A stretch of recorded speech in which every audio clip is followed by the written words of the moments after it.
respected President, brothers involved, brothers and sisters. Good afternoon to you all. We have a program for TOS, 1 hour program with 3 speakers.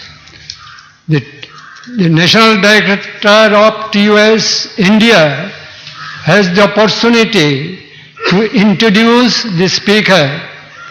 I will go as per the program printed, and I will first introduce Sister Uma Bhattacharya, first speaker of this session.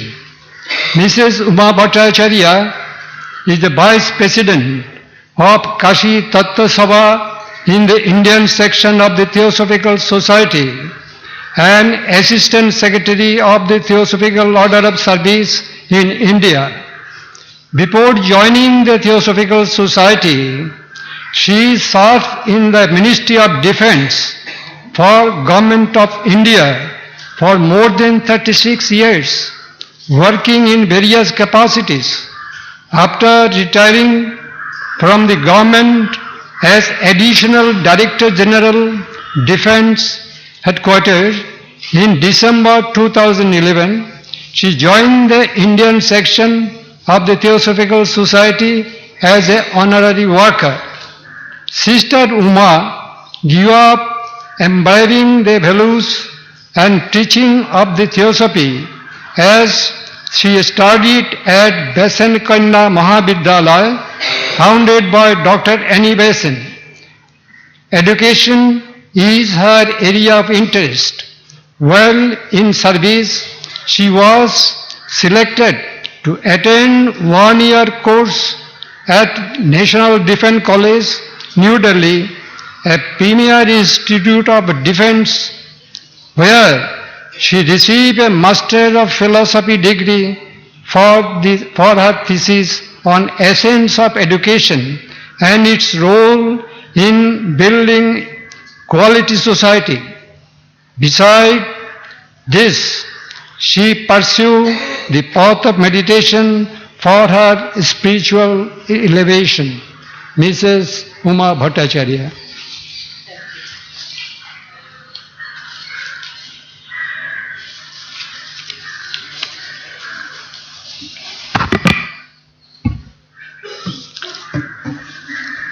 Good afternoon, respected President, sisters and brothers. The topic which I have chosen for today's speech or the presentation is Changing the World Through Love. We all hope and really dream of a better life in a better society.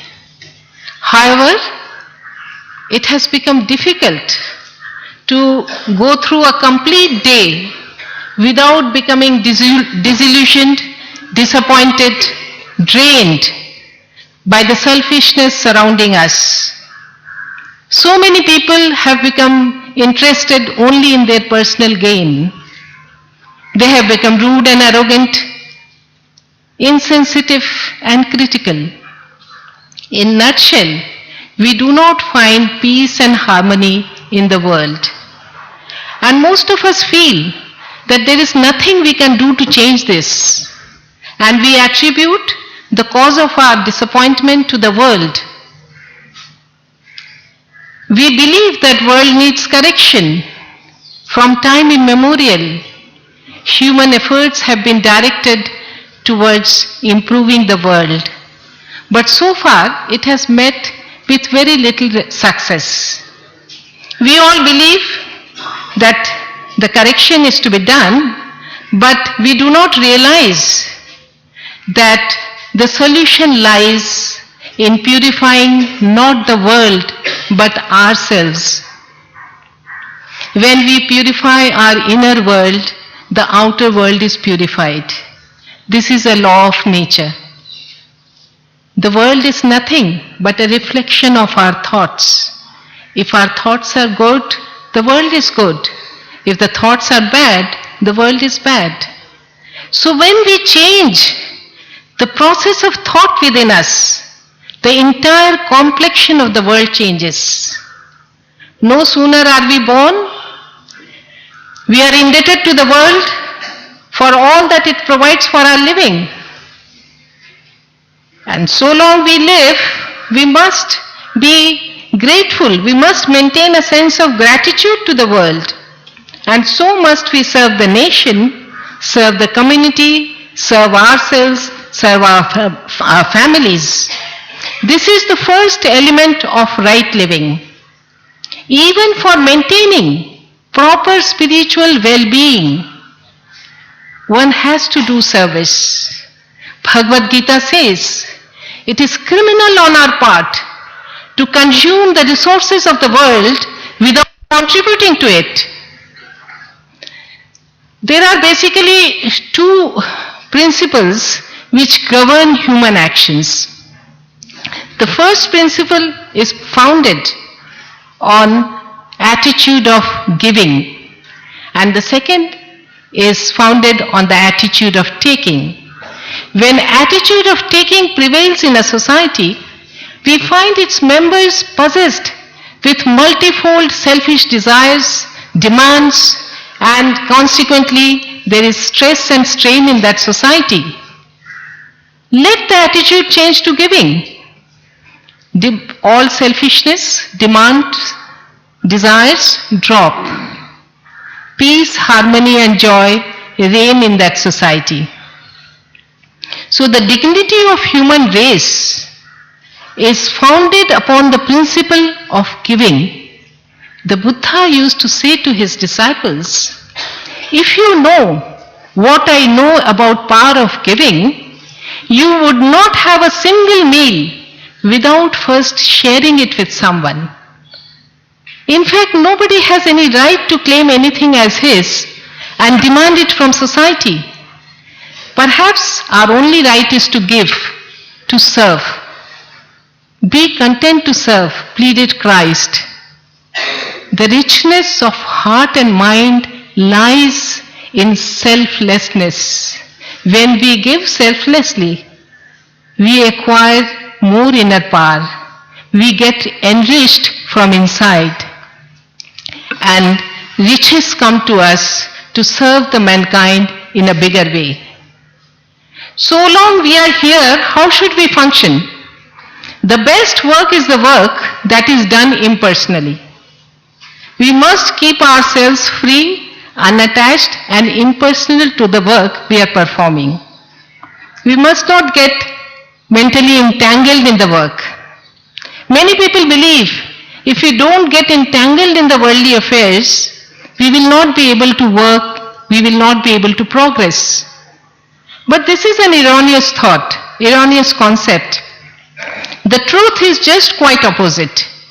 When we assume an egoist approach, we involve ourselves completely in completion of that job with an egoist attitude. We feel as if the entire burden is on our shoulders. We start hurrying and worrying about its completion.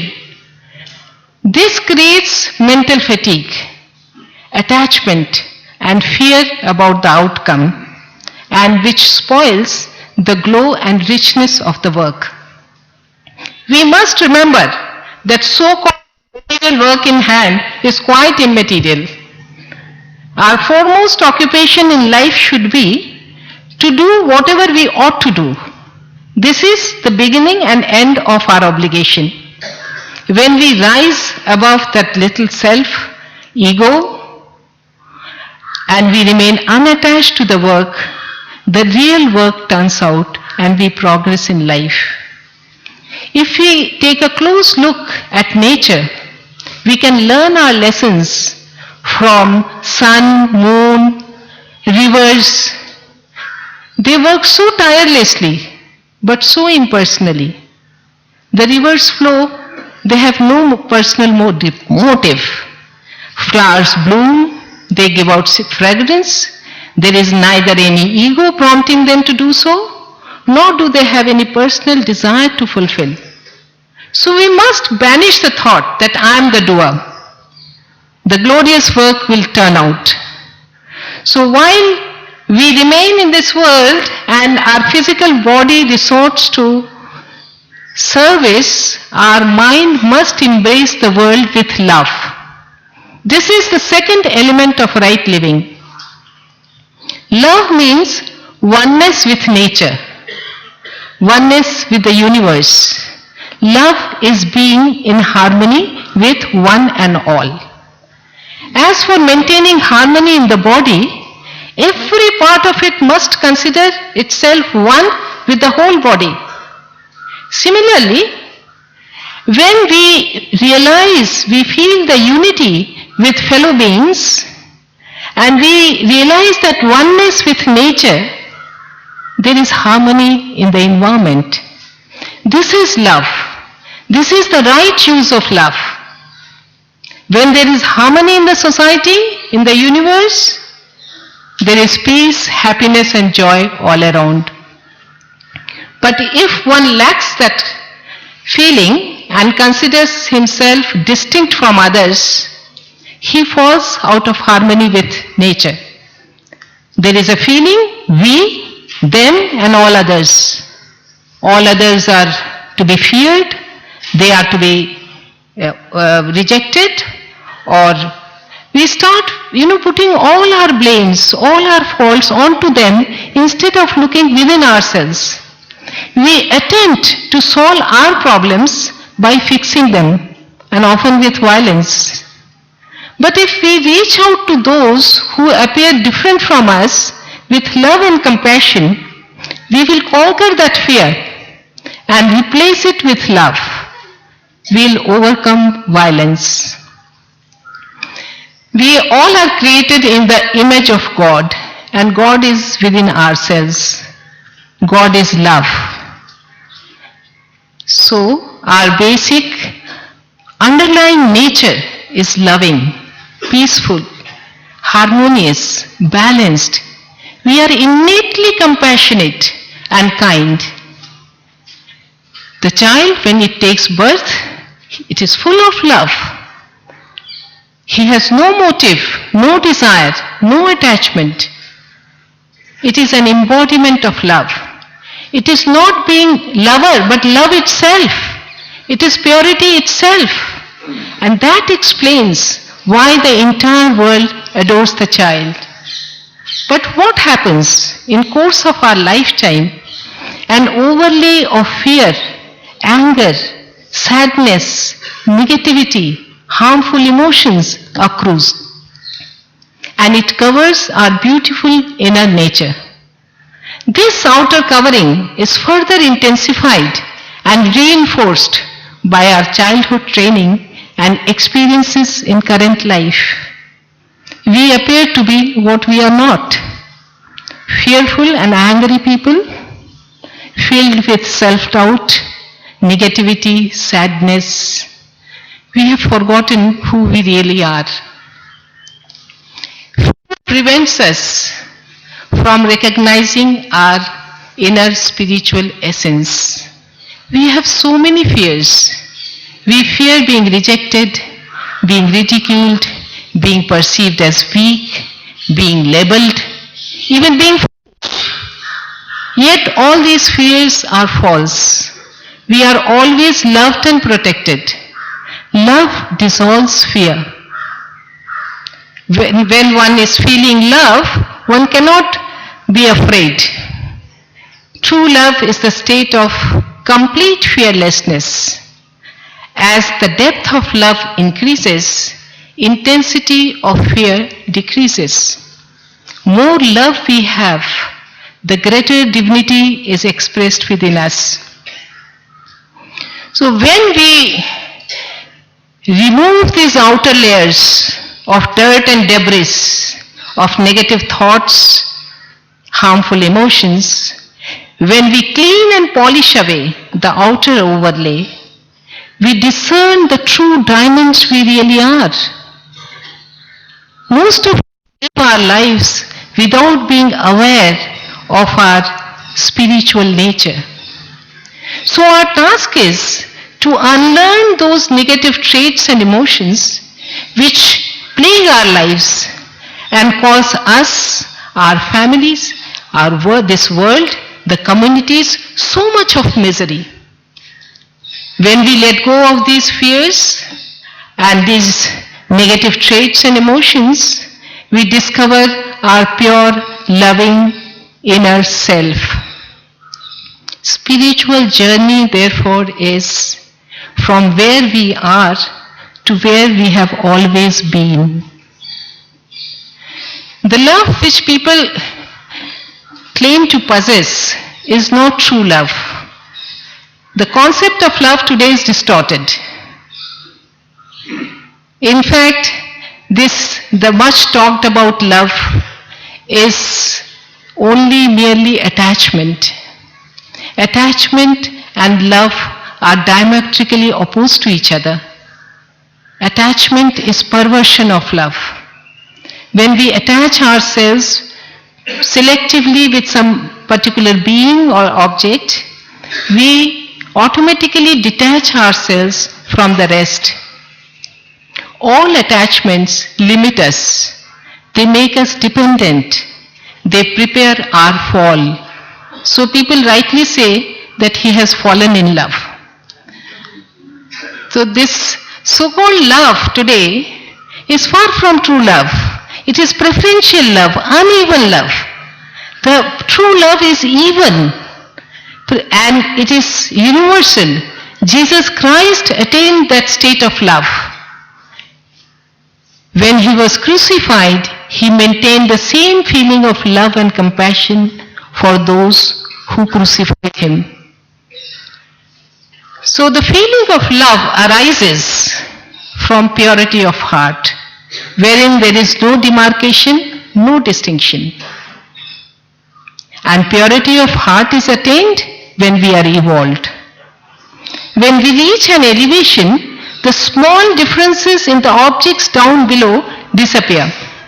Like when we are flying in an aircraft 40,000 feet above the ground level, hills and valleys appear to be at the same level. Similarly, when we realize our supreme spiritual self, when we reach pinnacle of spiritual glory, all distinctions and differences in the terrestrial world disappear. Spiritual ignorance is the main cause of all sorrows and sufferings. And there is only one way through which we can eradicate these sorrows and sufferings and establish an enduring peace. And that is to instill the knowledge of inner self, that we all are divine beings. We are all interconnected. Spiritual practices can only take us to that elevation, as it helps us to develop a purer mind and subtler intellect. One reaches nearer and nearer to his inner core and attains the realization of universal brotherhood. It is only through spiritual practices that we come to realize that we are all same, rowing the same boat. There is nothing much difference amongst us. The differences which appear to be there are only superficial, unimportant. And only with this feeling we can reach out to the world with true love and compassion. And because of purity in heart, we become humble and respectful. If we do not have that purity, there is a danger of falling prey to one's own ego while serving. It really counts for nothing when one begins to feel, I am serving the world. So, the real social service demands soul service first. Social help of any kind, what should precede social help of any kind is the basic current of oneness between giver and taker. If that social current exists between the two, any help extended can work wonders for both giver and taker. In the words of Brother N. Sri Ram, the greatest service one can render to one's fellow beings is to spread an understanding of those fundamental truths with regard to life, which can lift them out of their ignorance and problems and bring them to a condition of tranquility and happiness they had not experienced before. So if we accept the task of becoming enlightened being of this planet, we can begin to change the world.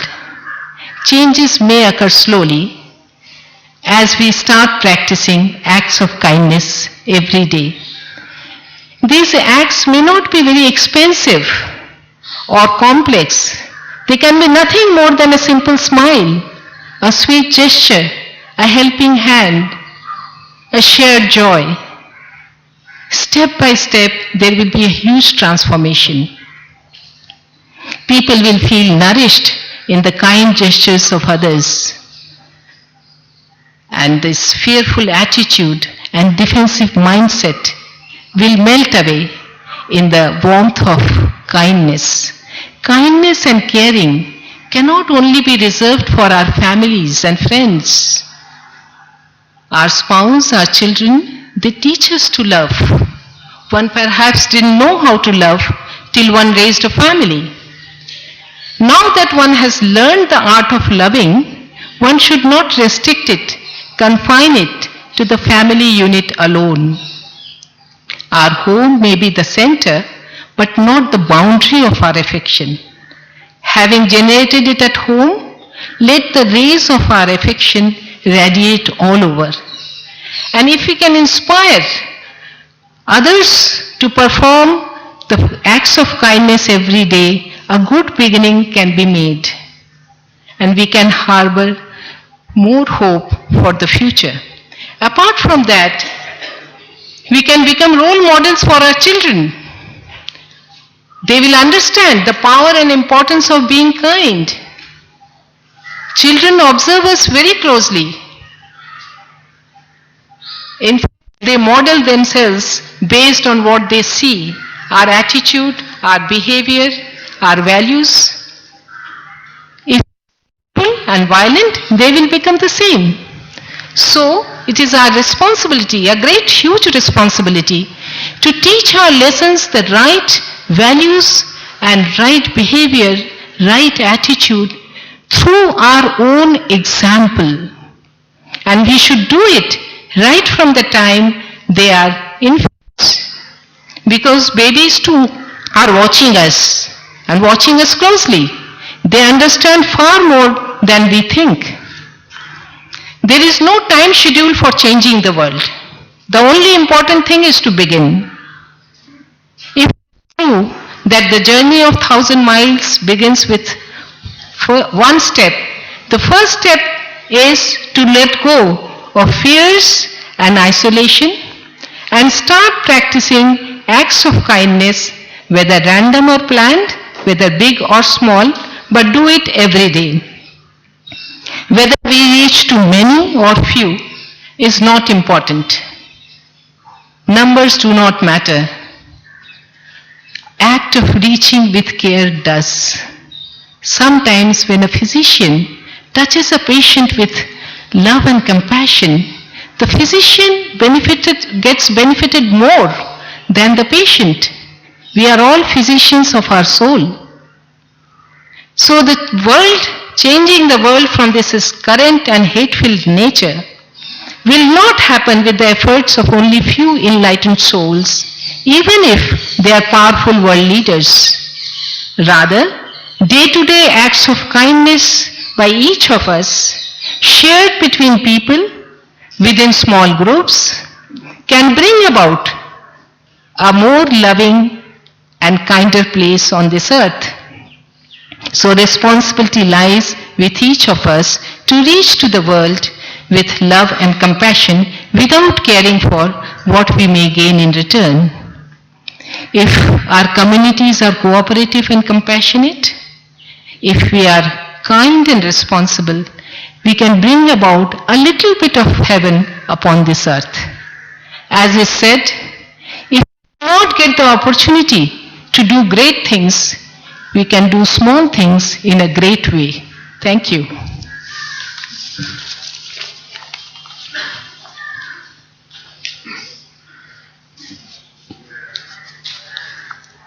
Thank you, Sister Uma Bhattacharya, for your beautiful talk. The motto of the TOS is a union of all those who love in the service of all that suffers. That is our subject today. I will introduce the second speaker. We often find him in the convention. In the previous day also, he is from New Zealand. John Vostermans is from New Zealand. He is the national president of the New Zealand section of the Theosophical Society and is currently the president of the Indo-Pacific Federation of the Theosophical Society. John works as a natural health educator with diploma in Ayurvedic medicine and is also an internet communication specialist. He is presently building a tiny house. Brother John.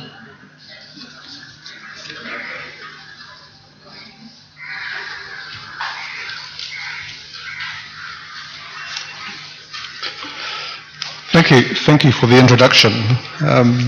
Honoured President, brothers and sisters, it's indeed an honour to be standing in front of you and sharing with you some thoughts.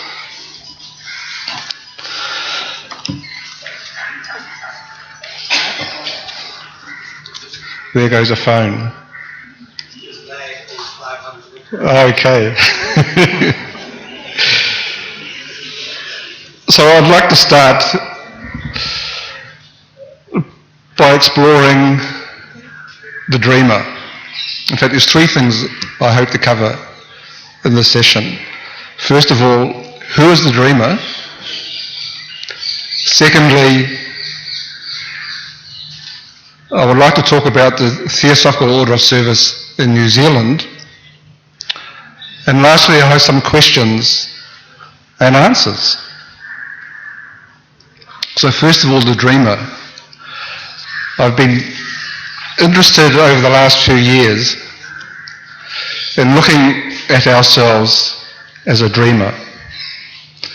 Now, this comes from several perspectives. First of all, someone once told me that someone went up to the Buddha and asked the Buddha, what's the difference between you and me?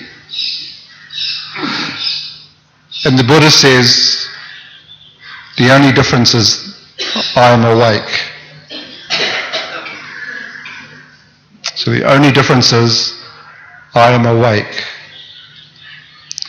So I inferred from that we must be asleep. Are we asleep? And also, one of my favourite books is the Yoga Vajista. And I think it's my favourite because it's a book of stories. And I think stories are one of the most powerful teachers. And the book, for those who don't know, is a dialogue between Vajista and Rama. And Rama was a young boy who had just travelled around India, and he came back to Vajista at the end of his journey, and he was most despondent about what he had seen. And then ensued a dialogue between Rama and Vajista, much like in the Bhagavad Gita, the dialogue between Arjuna and Krishna. And Vajista explains things by means of stories. But the most powerful thing from the book was that each story was a dream that someone dreamed. And on waking up, they could see a different reality. And often, the dreamer has dreams within the dream. And it's a little bit of an analogy of life. Some cultures in the world today see life as a dream.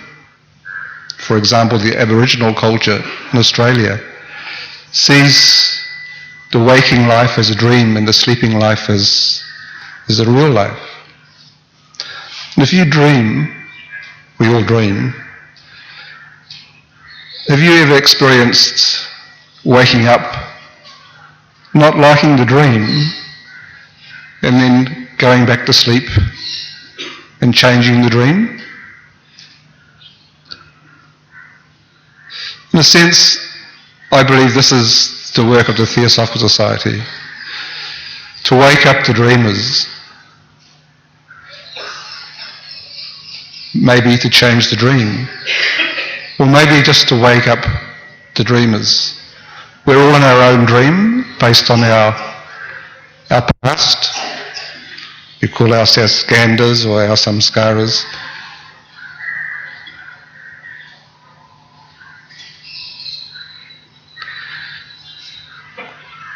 And unless, in a sense, we wake up,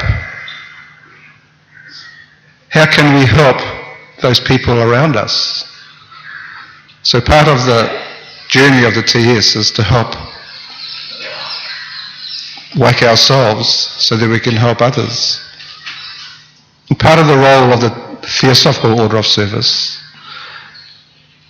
is to work with people from a perspective of awakenness.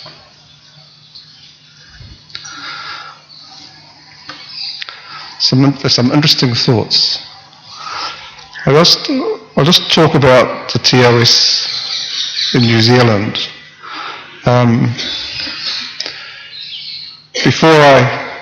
When I was invited by Nancy to come up here and talk about the Theosophical Order of Service, I approached our TOS coordinator in New Zealand, Renee Sell, and we discussed some ideas of what I could talk about. But one thing she was adamant about is that I should talk about the TOS from a New Zealand perspective. So, the TOS started in New Zealand about 12 years ago. There were previously attempts to start the TOS, but they didn't last long for various reasons. Generally it came from a group of 8 people who were very compassionate and wanted to do something practical within a theosophical context. They decided their main focus was going to be education and service. And that's where the TOS in New Zealand has remained focused over the last 12 years. They started various local projects to raise funds, from selling books in the local branch to raffles, just simple things. And over time, money started trickling in. And then they started looking more seriously at projects that they could take on. In the meantime, the TOS in New Zealand was given an official status with our past President Raraji and our past TOS Secretary Diana Dunningham-Shapatan. And they chose at that point Renee Sell as the coordinator.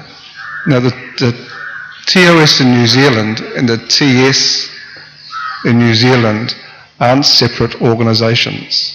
They're one organisation. And it's working very well in that way. We felt that the TOS would try and work with the members of the Theosophical Society rather than work outside the Theosophical Society.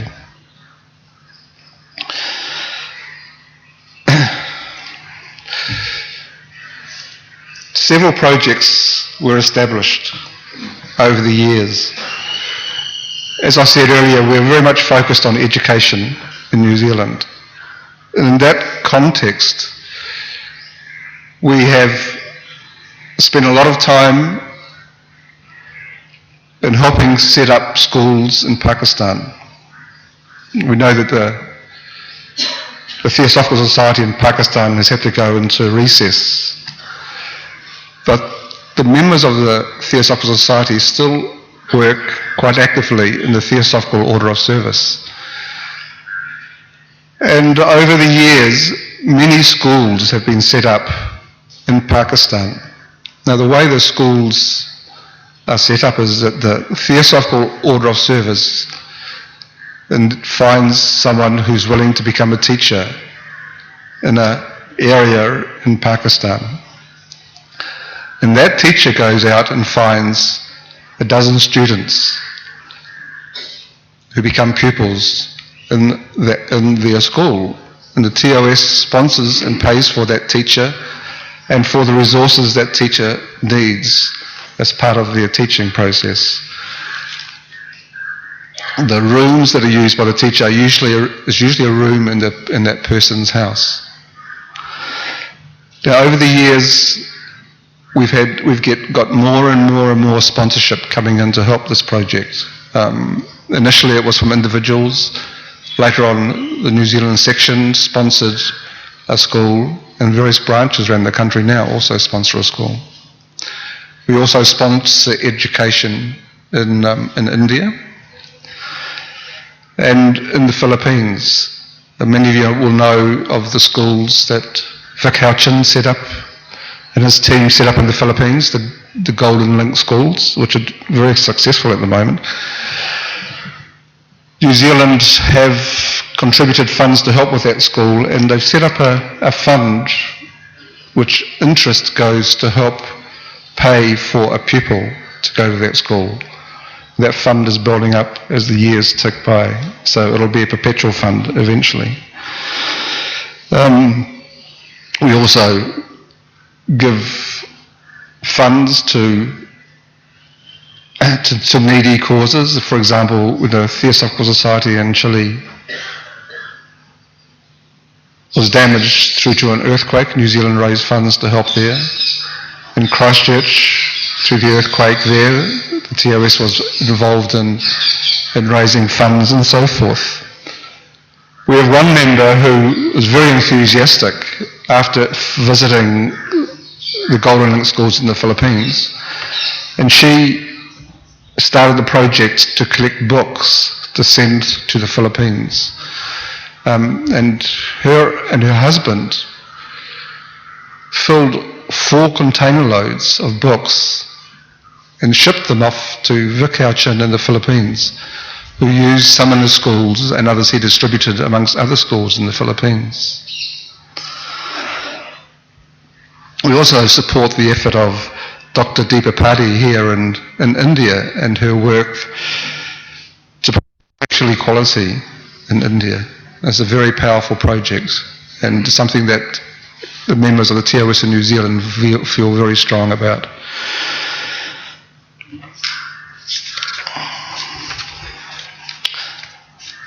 As I said, the TOS in New Zealand isn't a separate organisation. It's part of the TS. We encourage members and branches to initiate their own projects or to be part of one of the projects that have been established by the TOS in New Zealand.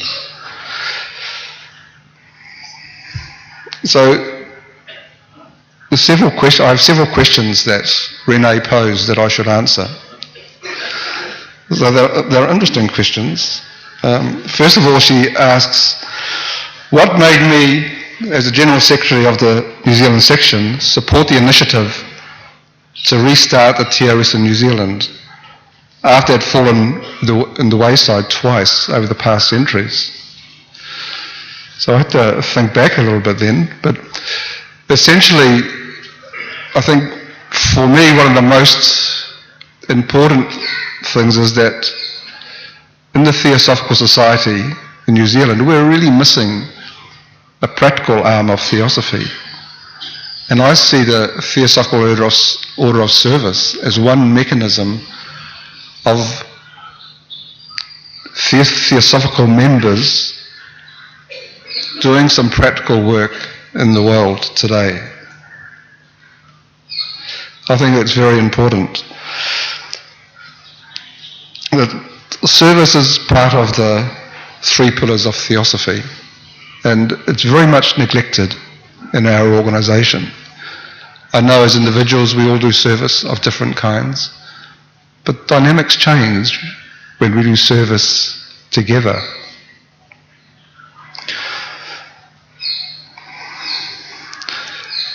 The Theosophical Society is an intellectual society.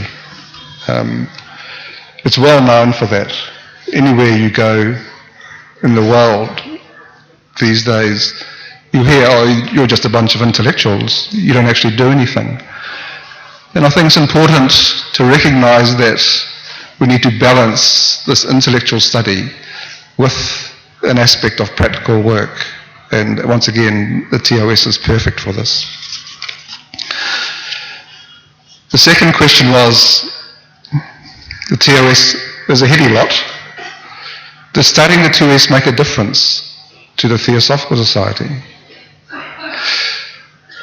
For those branches that practice and put service into action, there is a huge benefit. For a start, you can see a closer tie forming between the members as they work together. I find it creates a strong brotherhood link between those members. This is very, very valuable.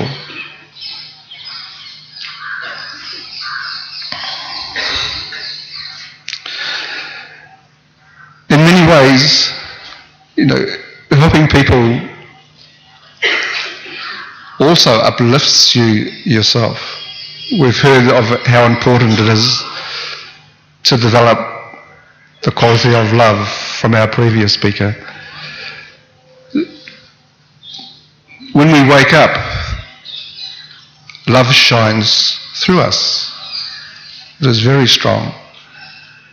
I think at times we all have experiences of a heart-opening sort. And through those experiences, we learn and see and understand the connection we all have together. Working in service and helping the needy, the poor, the people in pain and the people in suffering, helps us to open that heart, to recognise that connection. So this is an important part of our theosophical training, our theosophical understanding. If we really want to wake up from our dream, this is one of the mechanisms that really works. The third question, there's 5 questions, so I'll get to the end shortly. The TOS has a twofold purpose. 1, the unselfish service of the needy and suffering. And number 2, the inner transformation of the server. So both are important in our work in the Theosophical Society. Service kindles compassion, and compassion kindles service. Service brings balance to our work and a very much needed practical component. So as I said earlier, Madame Blavatsky talked about the 3 pillars of Theosophy being study, meditation, and service. And it surprises me in a sense that the Theosophical Order of Service is seen as a separate organisation from the Theosophical Society in context with these 3 pillars. It doesn't make sense. No.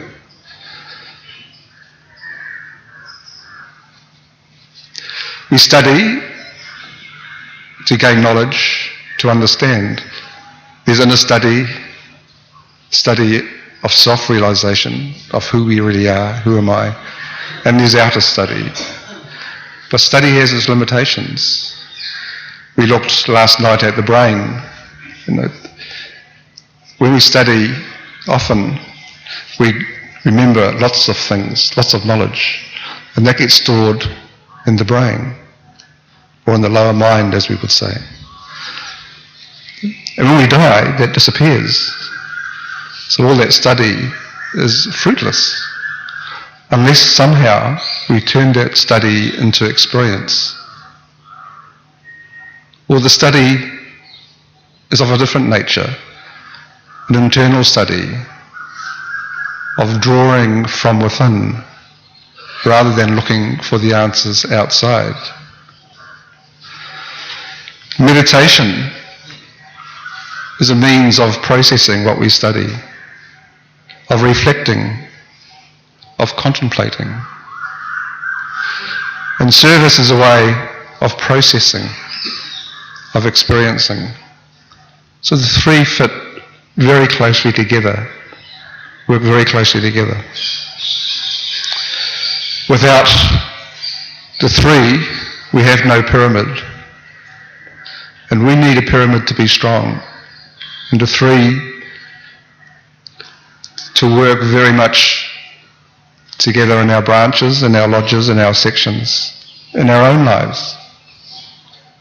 How many of us study, meditate, and do service in our lives? The fourth question is, what is service to me after 30 years in the Theosophical Society?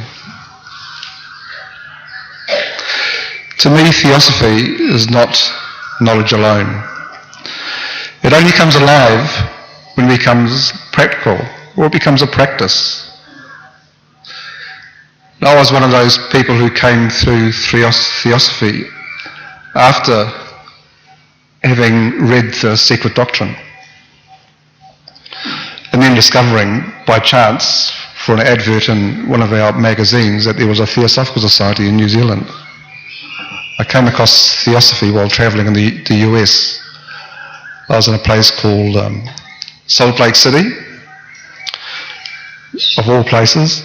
And in Salt Lake City there was a bookshop called the Cosmic Aeroplane, of all names. And in there I found a copy of the Secret Doctrine, and I bought it and took it home with me. And I was spellbound for several months.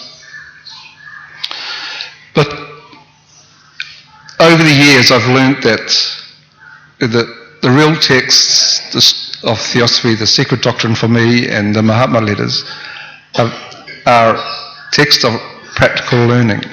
It is not unless you put what is taught in the practice that you actually gain an understanding. For example, in the Mahatma letters, a passage which repeated itself often was that Alfred Sinnett wished to see the Master Kutumi, and he was happy to see him in his sleep or in the astral world, or whatever. But the Master Kutumi kept saying to him, if you want to see me, then you've got to stop drinking your brandy. But he wouldn't stop drinking his brandy. And there's a very strong message there. You know, if you want to purify your senses and really learn and grow, then you have to follow certain lifestyle, certain changes. And the Mahatma letters are full of little gems like that. Through its practice, we gain glimpses of a different reality. Now, we have moments of awakening, and we all have those moments. We have those insights. And mostly we spend our time in karma manas, or in our mind or emotions. But every now and then we can pop up to buddhi manas. Intuition sparks. We gain an insight. We see. It's like a carrot, something to aim for. So these are some of the things I've come to learn through being a member in the Theosophical Society, that Theosophy really happens when you put it into practice.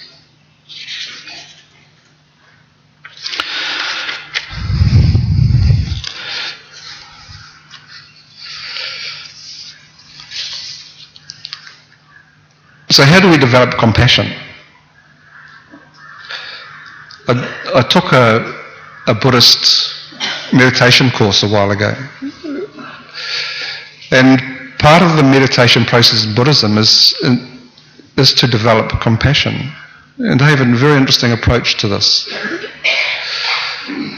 the first step is to visualize a friend who appreciates you. And that helps to open your heart. Now, in the West, or in the world, most of us are very self-critical of ourselves. We have a very low self-esteem.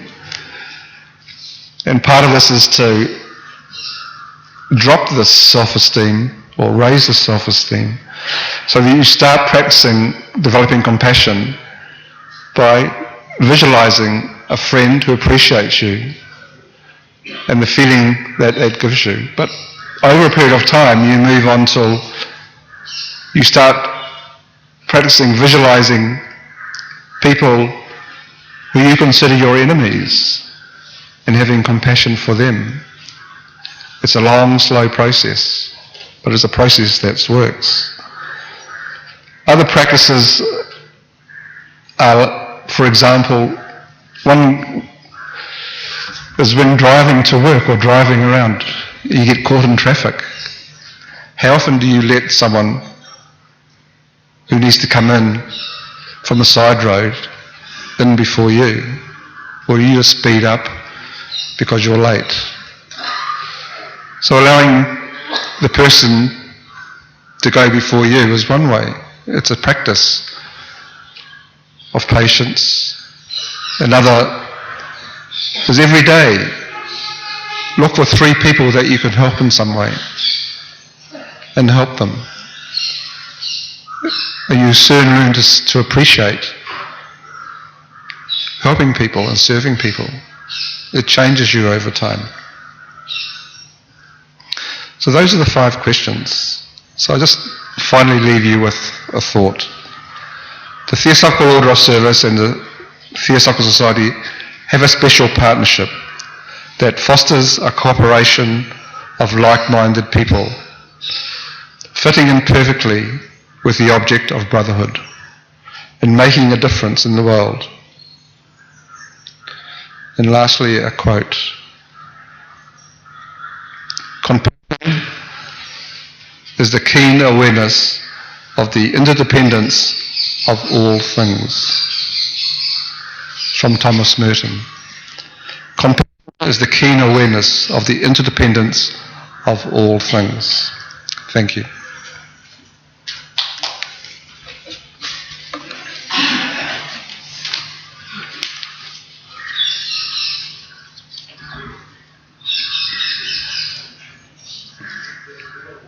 Thank you, Brother Jones, for your informative talk and discussion.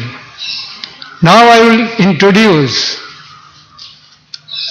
our International Secretary of Theosophical Order of Service, Nancy Secrest. The International Secretary of the Theosophical Order of Service began studying interphysics and the comparative religion in her childhood. She encountered Theosophy in the early 20s and joined the Theosophical Society in 1970. Nancy, as popularly known in India, Sister Nancy, became the National Secretary of the Theosophical Society in America in 1988 and served in this office until December 1990, when she married the fellow Theosophist Marie Secrest, a certified public accountant by the profession. Nancy subsequently served as a national treasurer of the Theosophical Society America for 18 years. She currently sits on the board of directors of the Theosophical Society in America and is the president of the Theosophical Order of Service in America. I most cordially invite our beloved International Secretary Nancy.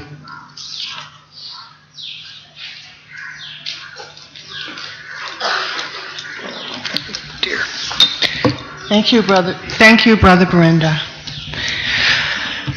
Esteemed President, brothers and sisters, they say that we learn by repetition. Well, you're going to hear a few things repeated in my talk today from what others have said.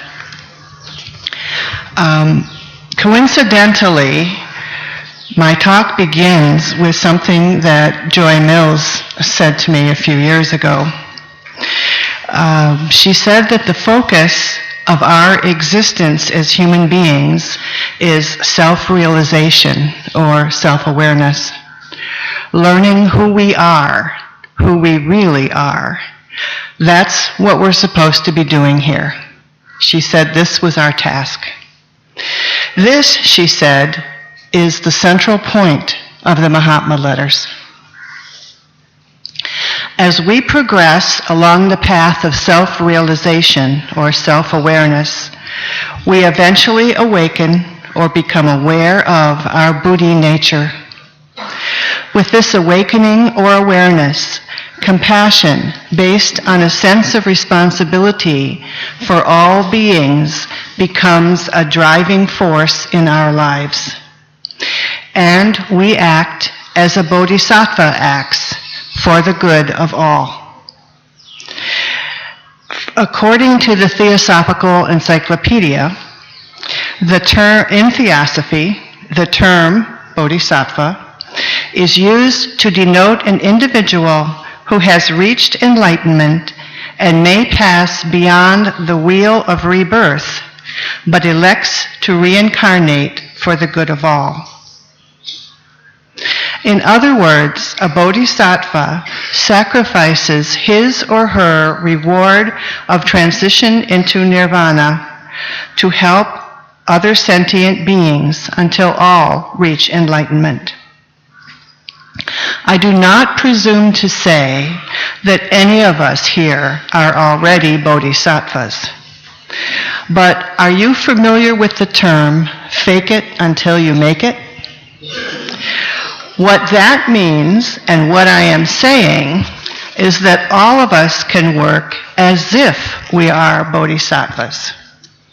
All of us can help each other and humanity at large right now. These words from Annie Besant say it all. The spiritual man must lead a higher life than the life of altruism. He must lead the life of self-identification with all that lives and moves. There is no other in this world. We are all one. Each is a separate form, but one spirit moves and lives in all. The Theosophical Order of Service was founded by Annie Besant in 1908 as a way to put the first object of the Theosophical Society into action, as a way to demonstrate and practice the oneness of all life. The giving of our time, talents, energy, money, advocacy, and moral support to those in need is based on compassion and the acceptance of our responsibility toward those with whom we are one. Our TOS motto, a union of those who love in the service of all that suffers, reminds us of our commitment to the oneness of all life. These are pretty elevated words about the TOS, when on the surface it may seem as though we are simply doing good works, as are many other humanitarian groups. What makes the TOS different? Our current president, Tim Boyd, answered that question in an appeal letter he sent out on behalf of the TOS in America back in 1908 when he was its president.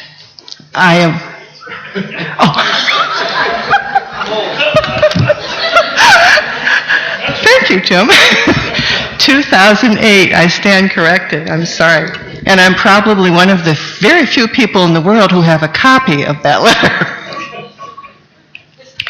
Tim said, "There are countless groups doing valuable work in the world. What makes the TOS different? Being guided by the Theosophical worldview sets our service approach apart.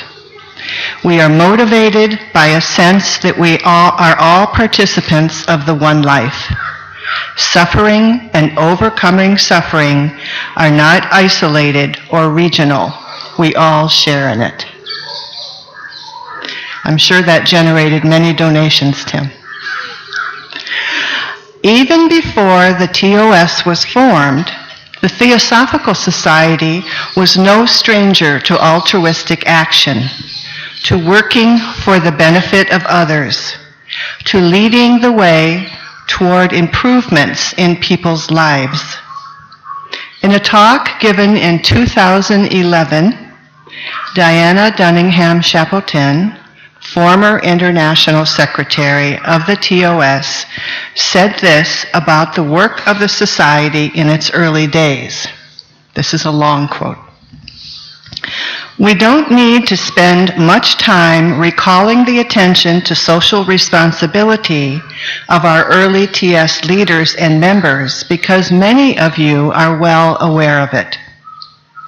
I refer not just to Annie Besant, but to pioneers such as Colonel Olcott, William Quan Judge, Isabel Cooper Oakley, and Countess Walkmeister.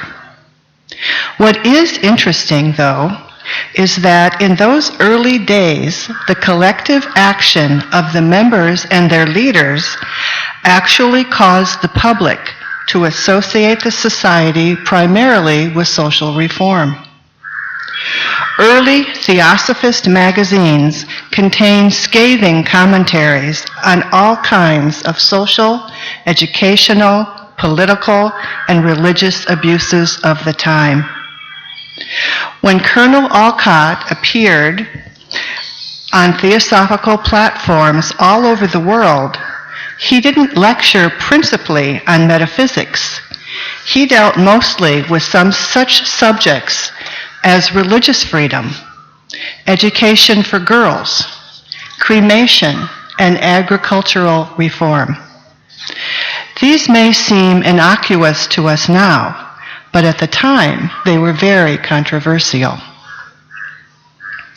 Another interesting fact is that long before Annie Besant became international president of the TS in 1907, whole branches and sections of the TS were already campaigning in all kinds of domains: women's suffrage, Esperanto, higher socialism, health reform, vegetarianism, anti-vivisection, the kindergarten movement, the abolition of racism, worker education,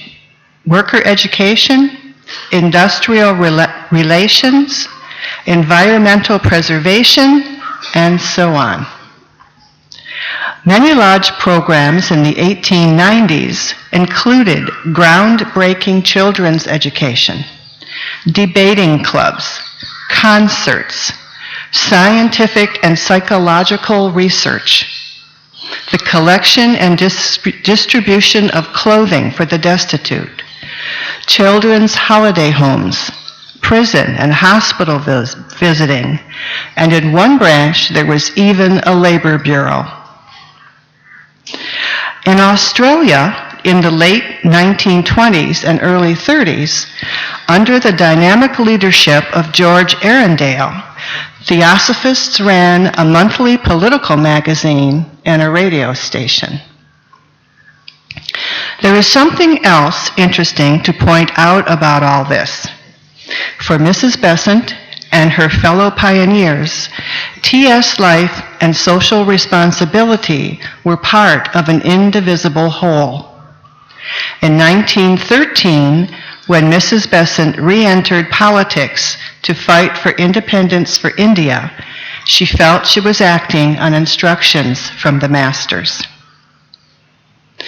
In 1908, some also say that Mrs. Besant created the TOS to give an independent organizational focus for community involvement.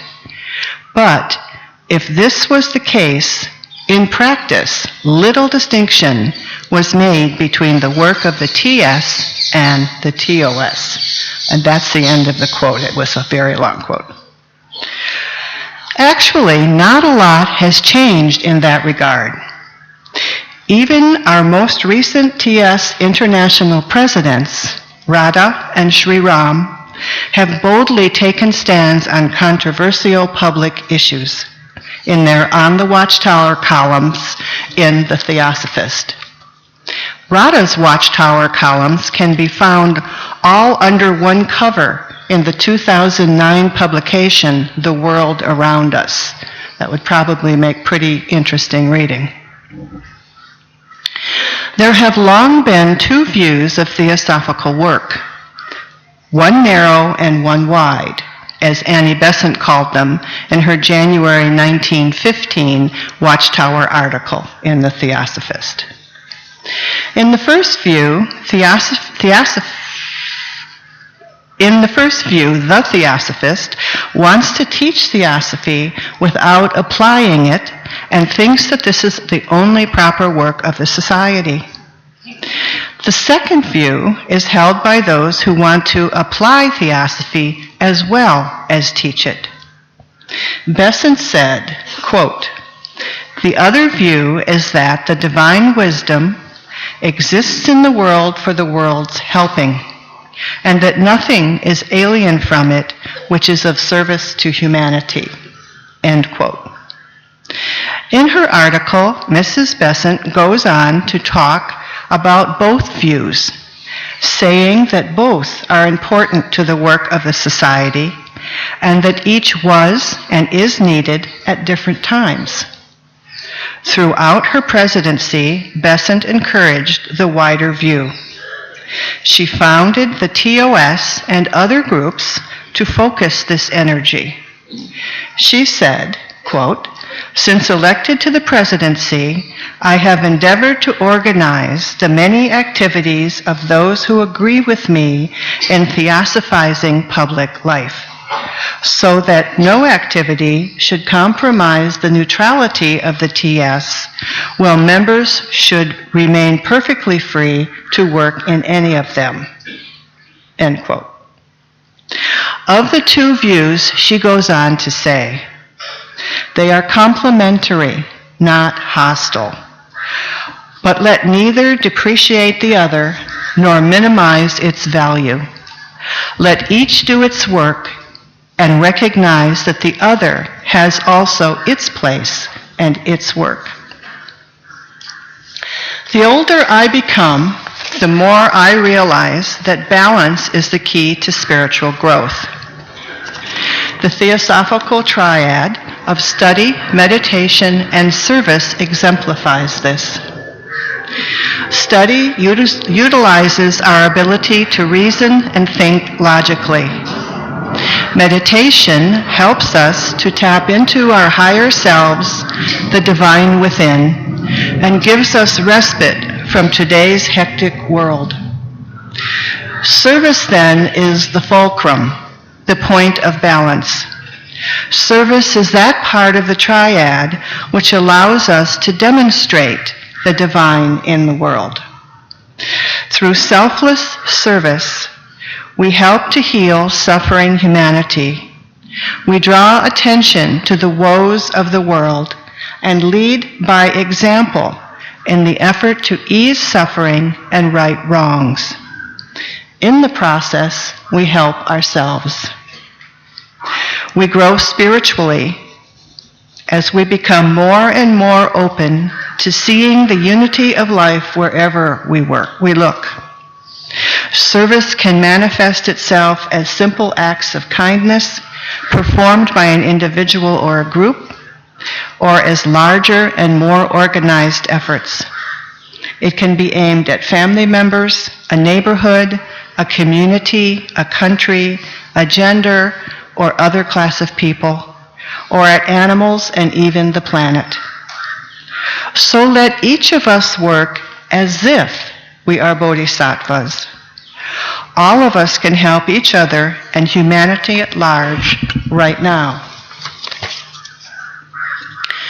So what is the TOS actually doing at the moment, guided by the Theosophical worldview and inspired by endeavoring to embody the Bodhisattva ideal?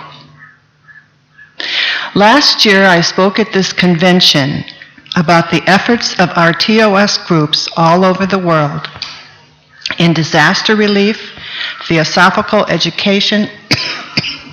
Birendra, would you call me this, please?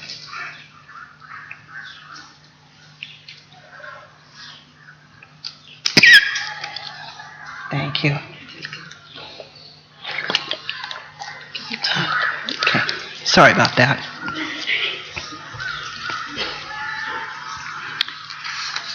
Last year, I spoke at this convention about the efforts of our TOS groups all over the world in disaster relief, theosophical education, women's empowerment, various medical aids, support and assistance to senior homes, orphanages, animal shelters, and other projects.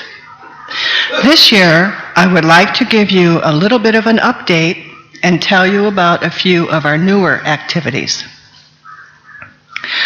A few years ago, in response to the chronic violence towards women taking place in their region and around the world, Dr. Dipapati and the TOS Mahabharat group in Odisha, India, began a campaign to end violence against women. They solicited help from the governor and put up billboards. They gave street plays, had signature campaigns, and gave talks in schools and workplaces. When the international TOS learned about this, we decided to invite TOS groups around the world to join the TOS Mahabharat group and the international TOS in a 2-year focus on women's empowerment. Several groups accepted the invitation and went to work. Along the way, the Mahabharat group put out a journal with articles on various aspects of women's empowerment. Now, all of their efforts have culminated in a book, Yes, She Can. This book is a compilation of all of the articles in the journal, plus many more, written by women and men who are respected in their fields. They are selling the book. Deepa brought only 6 copies. They're over there on the table. You can purchase the book from Dr. Patti, from the young lady sitting there, actually, after this session is over. And they're $7 US or rupees 250. Because of all these efforts, and because we still have a long way to go, the International TOS is extending its focus on women's empowerment, and again, we invite you to join in this effort. We also had 2 new countries join the fold of the TOS this year, Belgium and Israel. Work in Belgium got started about this time last year and hasn't stopped since. They've printed brochures and started a Facebook page. Belgium correspondent Helmut Vandermissen has written articles and given talks to generate interest in TOS. They have started a healing group and are now part of the TOS International Healing Network. They have embarked on their first project of collecting theosophical and philosophical books for distributions to prisons. A very worthwhile effort, and also a good example of combining teaching theosophy with applying it through service. We also have a brand new TOS presence in Israel that is just getting started. But the TS in Israel is no stranger to service. You may have read in our e-newsletter about the outstanding efforts of an Israeli TS member to introduce meditation in schools there. The international TOS also began a Facebook page in June of this year. It was a little slow getting off the ground, but new postings are now becoming more regular. They focus on pertinent issues of interest to TS and TOS members and friends. Our goal is to let those who follow us and like us know of recent or upcoming happenings or TOS events, and to be more visible to the Theosophical world and the world in general. We had an article about the earthquake in Nepal and how to contribute for relief for that. We had an article about Syrian refugees explaining some of the myths about the people who are fleeing from that area. Also, an article is upcoming about this book. We had an article about the flooding in Chennai and how to donate to that relief effort. Checking our Facebook page will soon be one way to keep abreast of what's happening in the TOS world. Another is by reading our quarterly e-newsletter. It's full of articles, projects, and information about our groups around the world. And as I said, it comes out quarterly. If you do not already receive it, there is a sign-up sheet over there on the table. Please sign your name and your email address, and we will be more than happy to send you a copy.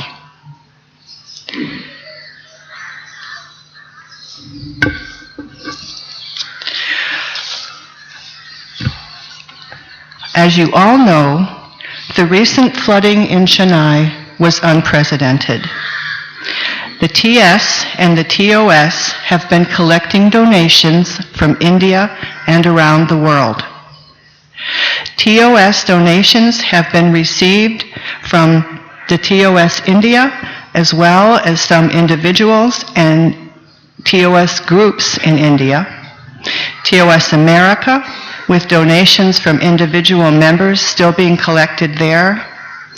TOS Canada, TOS Australia, England, Italy, Belgium, and some countries, such as Israel and the Ukraine and others, brought donations to this convention as well.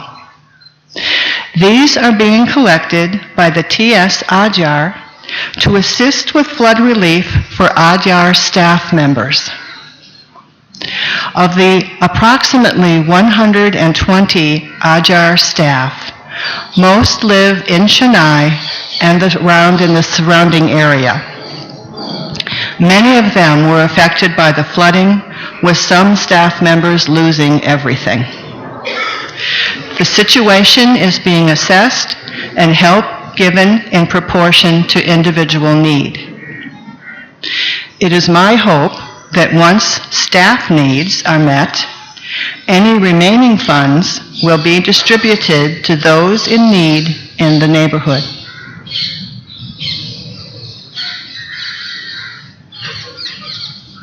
Okay. I would like to thank our speakers, Uma, John, and our very esteemed and renowned chairman, Brother Birendra Bhattacharyya, for helping with this session today. Thank you.